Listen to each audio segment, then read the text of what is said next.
This leader is provided to permit the projectionist to complete adjustments before the film begins.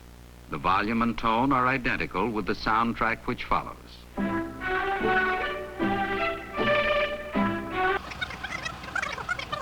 The film we'll see this morning will give the answers to these questions. And now we're ready for the film. Lights. When we talk about growth, having safe sex. I think this whole issue of safe sex is indeed a myth. It's kind of like you can think of it in terms of Russian roulette. What is it, 1 in 6 that you're going to die? When you use a condom, it's like you're playing Russian roulette. Who wants to play Russian roulette with a condom? What if I want to have sex before I get married? Well, I guess you just have to be prepared to die. I'd like to believe that the stigma around teaching students comprehensive sex ed has lessened since those videos were made. Unfortunately, certain influences continue to attempt to steer the country back into the past.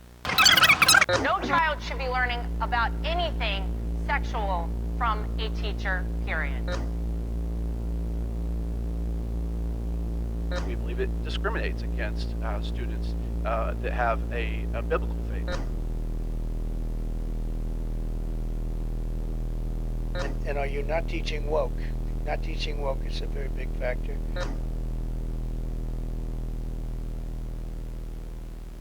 During high school, I never received any formal sex education program. We never had a class on it, never a program, speaker, nothing.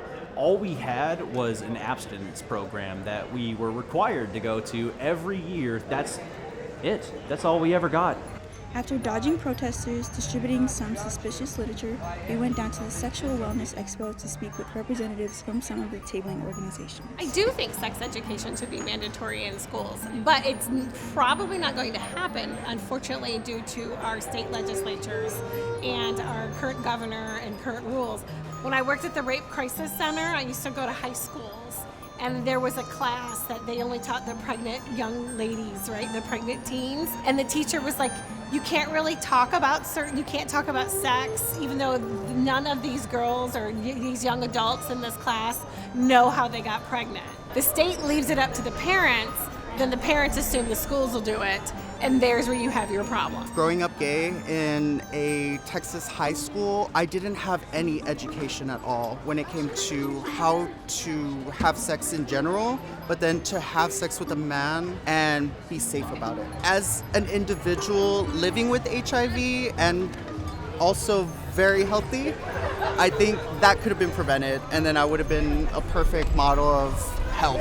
We provide services to students on campus. We do events like this. We do outreach and education on different subjects. It's great that UTSA holds this event. There was cup pong, trivia, and lots of opportunities to win prizes. Not to mention free stuff.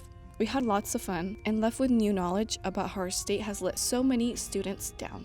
After talking to everyone on campus, we couldn't help but feel like we were still missing key information.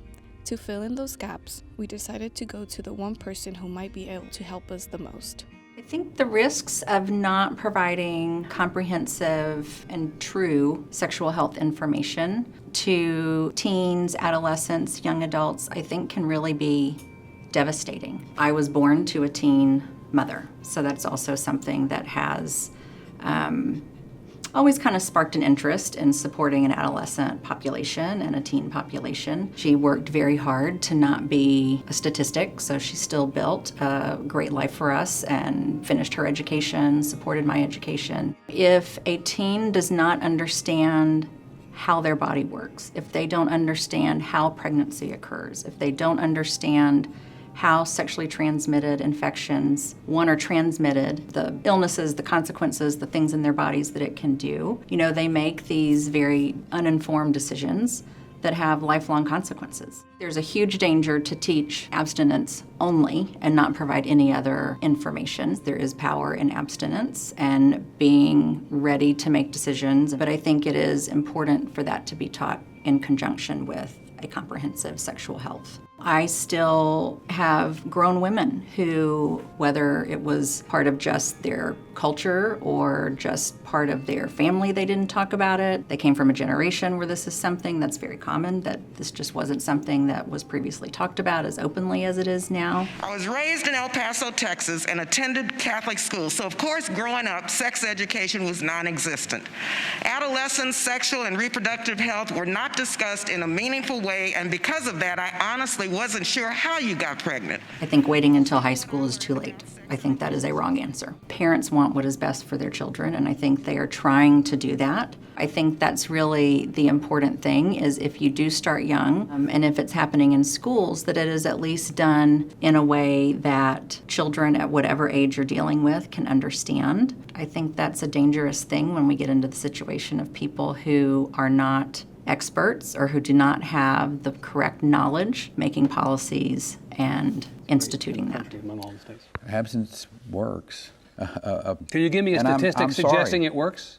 I'm just going to tell you from I'm going to tell you from my own personal life.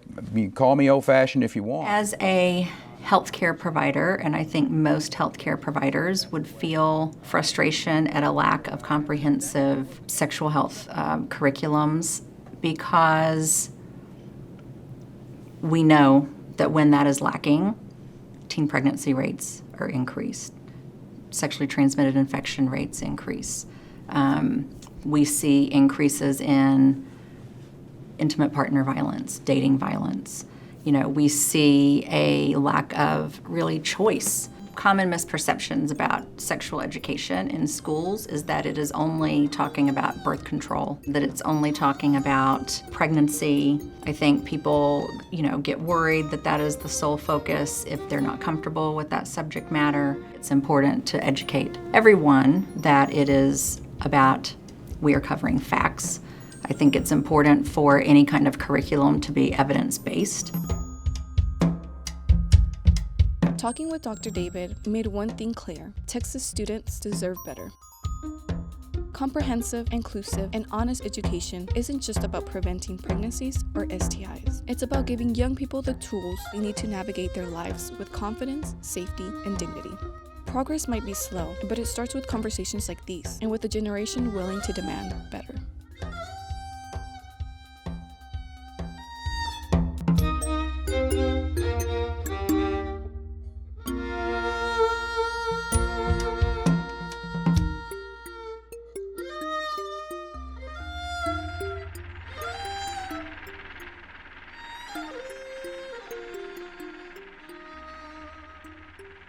Lights, please.